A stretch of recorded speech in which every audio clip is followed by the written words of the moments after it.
ఒక 4 డేస్ అలాగే హాస్పిటల్‌లో సెలైన్‌లు చెక్కుతూనే ఉన్నాయి.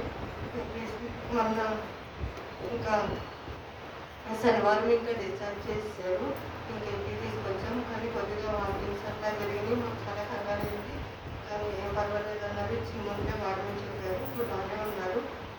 అందరి ప్రార్థనలో దేవుడు ఆలకించి దేవుడు సహాయం చేశారు. దేవుడి కృపను బట్టి క్షేమంగా ఉంచారు. అందుని బట్టి దేవుని నామానికే మేము కలుగుతాం. చిన్న సాక్ష్యం దేవుడికి. ఆరోగ్యం స్వస్థతను కలిగి చేసిన దేవునికి కృప చెప్పిన దేవునికి స్తోత్రాలు.